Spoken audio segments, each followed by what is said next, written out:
यदि इस एक आदत को आपने अपने जीवन में उतार लिया तो आप जिंदगी में इतने सफल हो जाओगे जितना आपने कभी सोचा भी नहीं होगा। दोस्तों, यह भगवान बुद्ध की कहानी है। दोस्तों, किसी ने सही कहा है कि आवाज ऊंची हो तो कुछ लोग सुनते हैं, लेकिन अगर बात ऊंची हो तो बहुत सारे लोग सुनते हैं। नमस्कार दोस्तों, बुद्धा यूट्यूब चैनल में आप सभी का स्वागत है।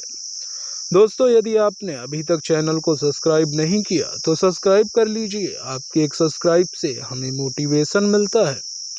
एक छोटी सी कहानी। यह कहानी एक लड़के की। 24 साल का लड़का है जो सेठ के यहाँ पर नौकरी करता था। उसके माँ बाप इस दुनिया में नहीं थे। जिंदगी बड़ी परेशानी में चल रही थी। वह जाता था, रोजाना पैसे कमा करके घर आता था। खाना बनाता था, खाना खाता था, सो जाता था। एक दिन उसने देखा कि एक बूढ़ा फकीर अपनी पीठ पर 3 ठेले लेकर एक शहर से दूसरे शहर की ओर जा रहा था। वह काफी बूढ़े भी थे और काफी देर से वह यूं ही सफर कर रहे थे। और आखिरकार कुछ दूर और सफर करने के बाद वह चलते चलते थक कर एक पेड़ के नीचे बैठ गए। तभी उनकी नजर एक नौजवान युवक पर पड़ी जो उसी रास्ते से जा रहा था और वह भी उसी दिशा में जा रहा था जिस दिशा में उन बूढ़े फकीर को जाना था। तभी वह लड़का उन बूढ़े फकीर के पास जाता है और इस पर वह फकीर उस लड़के से कहते हैं, सुनो बेटा, क्या तुम मेरी थोड़ी सी मदद कर सकते हो? यह ठेला बहुत भारी है और मैं बूढ़ा हो चुका हूँ और ज्यादा समय तक इसका बोझ नहीं उठा सकता और मैं बहुत थक चुका हूँ। तो क्यों ना तुम मेरे एक थैले को ले लो और मुझे उस दूसरे गांव तक पहुंचा दो। इसके बदले मैं तुम्हें 3 स्वर्ण मुद्राएं दूंगा। वह लड़का उन फकीर की सारी बातें सुनता है और उन फकीर से कहता है, कोई बात नहीं बाबा, मैं आपकी मदद करने के लिए तैयार हूँ। कहिए आपको कहाँ जाना है? ऐसा कहकर उस लड़के ने उस फकीर का एक थैला उठा लिया और अपने कंधे पर ले लिया। तभी उस जवान लड़के को यह एहसास हुआ कि ये थैले तो सचमुच बहुत भारी हैं। वह लड़का और फकीर दोनों रास्ते में आगे की ओर बढ़ चले। कुछ दूर आगे चलने के बाद देखते ही देखते वह गांव खत्म होने लगा और अब एक सुनसान रास्ता आगे की ओर जा रहा था।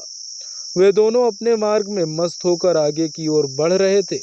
जब भीड़ से पूरी तरह से अलग हो गए तो वह लड़का उन फकीर से कहता है, बाबा, इस थैले में आखिर ऐसा क्या रखा है जो यह थैला इतना वजन है? इस पर वह फकीर आदमी उस लड़के को जवाब देते हुए कहता है, कुछ नहीं बेटा, बस इसमें तांबे के कुछ सिक्के भरे हुए हैं, इसी कारण यह थैले में बहुत वजन है। इस फकीर की यह बात सुनकर वह लड़का मन ही मन सोचने लगता है, ये बाबा जरूर कोई व्यापारी हैं, तभी तो इनके पास इतने सारे तांबे के सिक्के लेकर चल रहे हैं। और फिर तभी उसके मन में एक ख्याल आया कि मुझे क्या करना है, मुझे तो खाली यह थैला दूसरे गांव तक पहुंचाना है, बस इतना ही। जैसे ही उसके मन में यह ख्याल आया, उसने तांबे के सिक्कों का एक वह ख्याल मन से निकाल दिया और अपनी धुन में मस्त होकर वह आगे की ओर चलने लगा। चलते चलते कुछ और समय बीता और वे दोनों एक नदी के किनारे जा पहुंचे। वह लड़का हट्टा कट्टा था और काफी चुस्त और तंदुरुस्त भी था, इसीलिए वह बिना सोचे समझे उस नदी में उतर जाता है। किंतु वह फकीर अब भी किनारे पर ही खड़ा था। इस पर वह लड़का उन फकीर से कहता है, क्या क्या हुआ बाबा? चलिए आइए, हमें यह नदी पार करनी होगी, तभी तो हम उस गांव तक पहुंच पाएंगे। इस पर वह फकीर उस लड़के से कहते हैं, मैं जानता हूं बेटा कि तुम यह नदी पार करनी होगी, लेकिन जैसा कि तुम जानते हो मैं अब बूढ़ा हो चुका हूँ और दोनों थैले लेकर मैं यह नदी पार नहीं कर सकता। कहीं मेरा पाँव फिसल गया तो क्या होगा?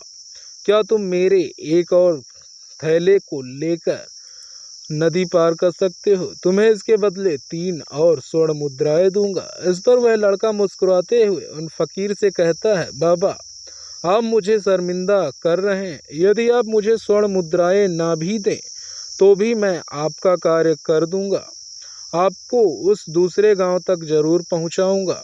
इस पर वह फकीर मुस्कुराते हुए उस लड़के से कहते हैं, बेटा तुम तो बड़े ही भले इंसान लगते हो।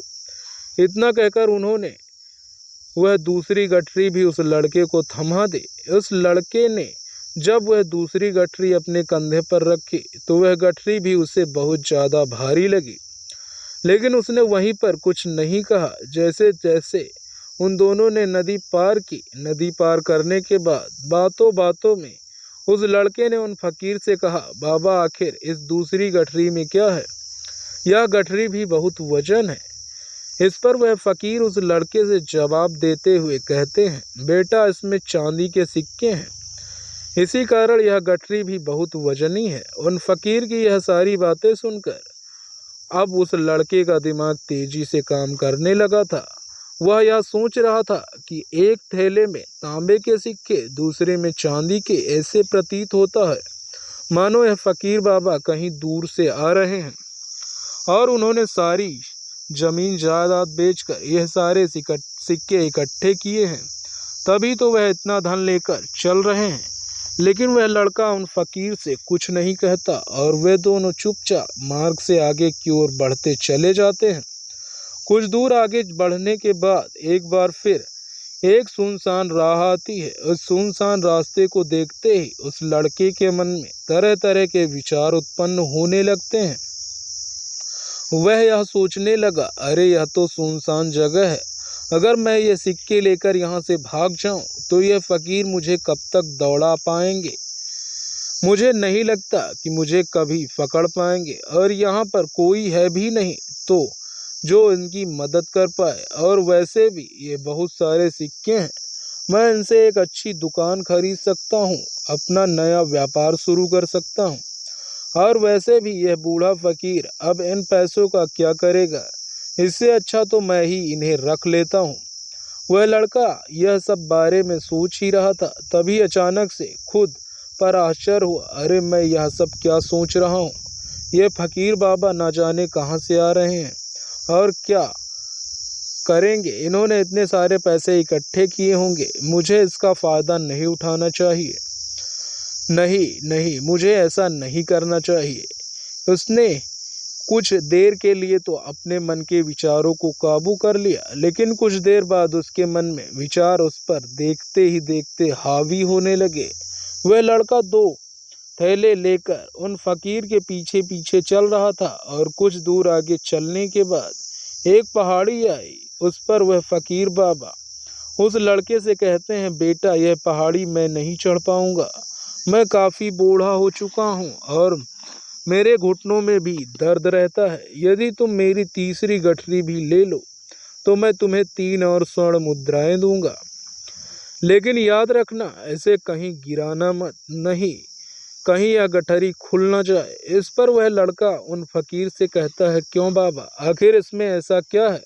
इस पर वह फकीर उस लड़के से कहते हैं, बेटा इसमें स्वर्ण मुद्राएं हैं। यह सुनकर वह लड़का मन ही मन बहुत प्रसन्न हुआ।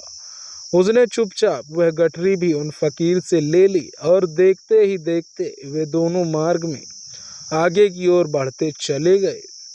अब वह फकीर बिना कोई वजन लिए आराम से पहाड़ की चढ़ाई पर चढ़ रहे थे, किंतु वह नौजवान लड़का जो पीछे था वह वजन के कारण बहुत धीरे धीरे चल पा रहा था। लेकिन जब से उसने सोने का नाम सुना था उसका मन तो छलांग मार रहा था। वह मन ही मन सोच रहा था, अगर मुझे यह सारा धन मिल जाए तो मेरा पूरा जीवन तो आराम से कट जाएगा।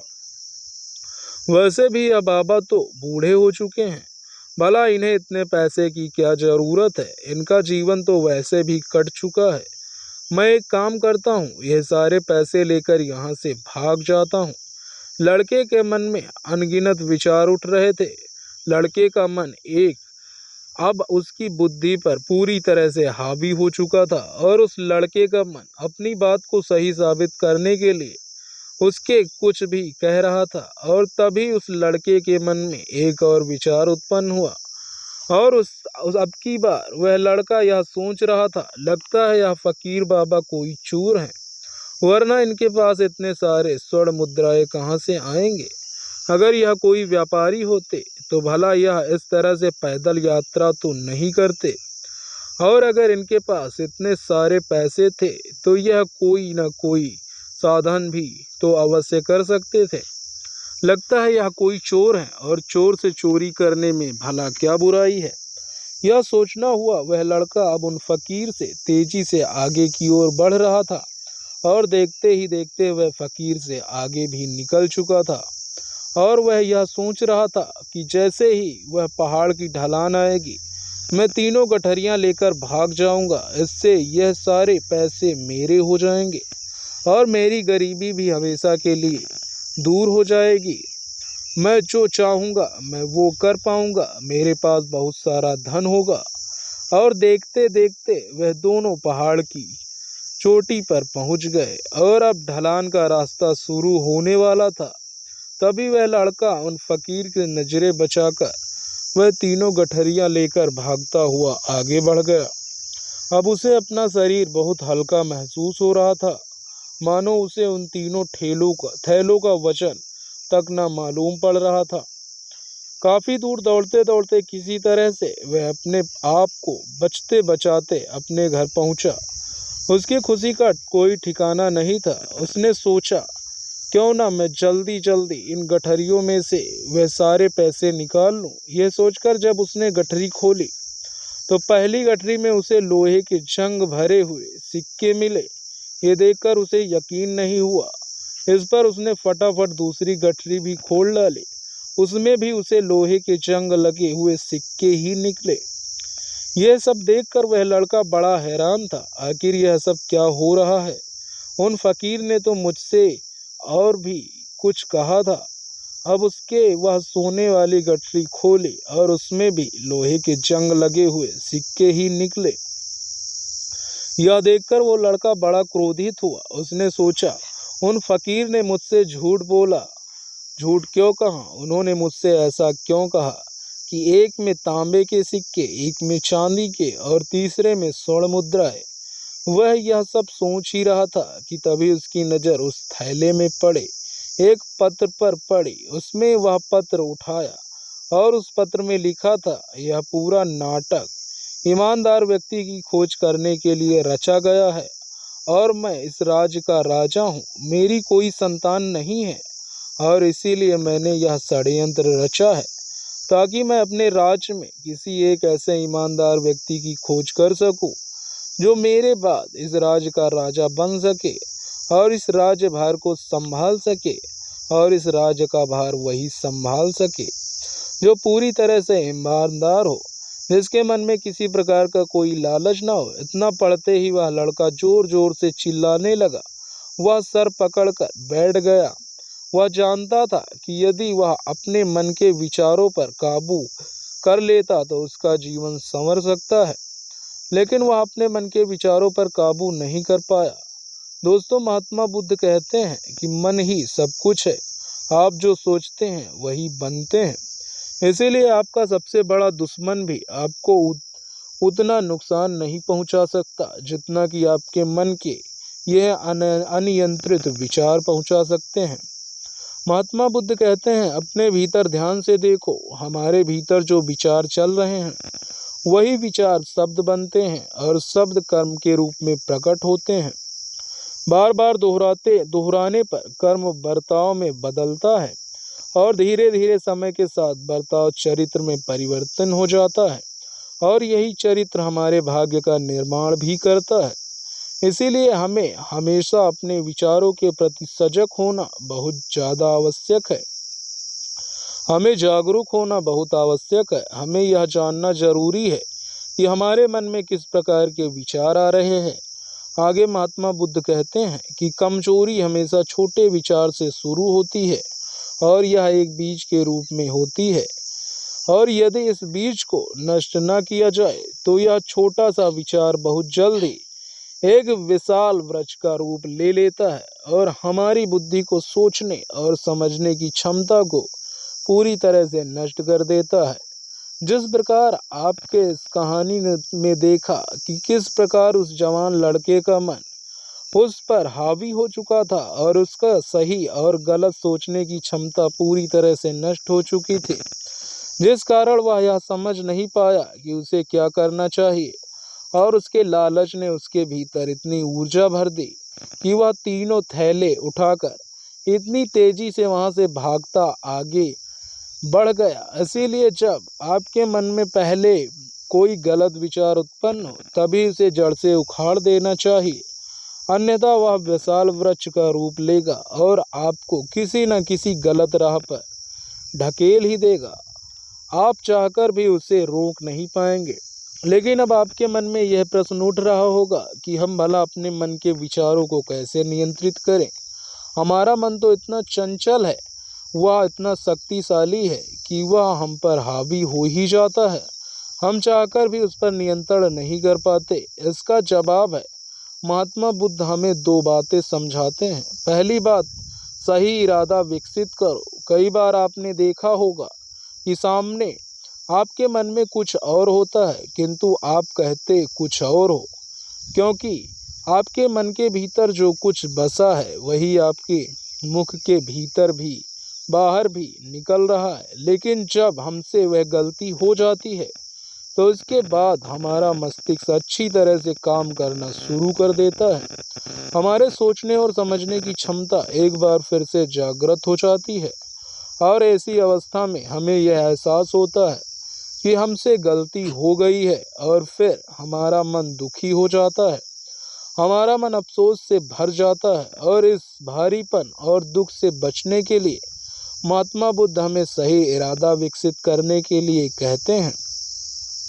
इसके लिए जब भी आप कोई कार्य करने जा रहे हो तो सबसे पहले आपको खुद से पूछना चाहिए कि जो कुछ भी मैं करने जा रहा हूँ इसके पीछे मेरा इरादा क्या है। क्या मैं दूसरों को दुख पहुँचाना चाहता हूँ या दूसरों को नीचा दिखाने जा रहा हूँ, या मुझे खुद को ऊपर उठाना है। खुद से सवाल कीजिए, खुद को जागृत कीजिए। जब आप इरादों के प्रति सचेत होने लगेंगे, जब आप विचारों के प्रति सजग होंगे, तभी आपके भीतर सकारात्मक ऊर्जा का प्रवाह होगा। तभी आप सकारात्मक इरादों से जुड़ने लगेंगे और आपके मन के भीतर बसी नकारात्मक ऊर्जा और नकारात्मक इरादे दिन ब दिन कम होते लगेंगे। परंतु याद रहे, आपको यह हर रोज करना होगा और आपको यह हमेशा ध्यान रखना होगा कि आपको केवल अच्छा सोचना है। आपके इरादे हमेशा अच्छे होने चाहिए, तभी आप दुख और तकलीफों से बच सकते हैं। अन्यथा आप इसी तरह से दुख और तकलीफों से घिरे ही रहेंगे और आप कभी इससे निकल नहीं पाएंगे। दूसरी बात, मन के प्रति सजगता विकसित करो, जिससे आप मन देखते शांत होगा और आपके मन के भीतर बसी हुई वह नकारात्मक ऊर्जा, नकारात्मक विचार खत्म होने लगेंगे और आप शांति की ओर आगे बढ़ेंगे। और आपको इसके लिए बस इतना ही करना है कि इस पल में जो कुछ भी हो रहा है आपकी आंखों के सामने, आपके भीतर कुछ भी जैसा भी चल रहा है, बस देखते रहना। आपके मन के अच्छे बुरे विचार, आपकी भावनाएं, आपकी यादों पर बिना प्रतिक्रिया दिए उन्हें केवल देखते रहना है, जिससे आप मन के सारे विचार देखते ही देखते खत्म होने लगेंगे। आपका यह मन खाली होने लगेगा और आप नकारात्मक विचारों से ना सोच से बच सकेंगे और आप इन दुख और तकलीफों से भी दूर रह सकते हैं। इसीलिए महात्मा बुद्ध कहते हैं, जो स्वयं को देखता है वही सबसे बड़ा तपस्वी है। अर्थात जो अपने मन में चल रहे उन विचारों को बिना प्रतिक्रिया दिए हुए केवल देखता है और उन पर कोई प्रतिक्रिया नहीं करता, बस उन्हें देखता और समझता है, वास्तविकता में वही मन पर नियंत्रण भी कर सकता है और वही अपना जीवन सुखी और खुशहाली तौर पर जी सकता है। इसीलिए यदि आप भी अपने जीवन को सुखी और खुशहाल बनाना चाहते हैं तो आपको सबसे पहले अपने मन पर नियंत्रण साधना ही होगा, अपने मन को खाली करना ही होगा, अपने मन के विचारों के प्रति आपको सजग होना ही होगा। दोस्तों, उम्मीद है कि आपने आज की इस कहानी से ज़रूर कुछ ना कुछ सीखा होगा। तो इस वीडियो को लाइक करके अपने दोस्तों, परिवार के लोगों के साथ शेयर जरूर करिएगा और हमें ऐसे ही सपोर्ट करने के लिए चैनल को सब्सक्राइब कर लीजिए, घंटी को जरूर दबा दीजिए। चलते मिलते हैं फिर अगली वीडियो में, तब तक के लिए आप अपना ख्याल रखें। धन्यवाद।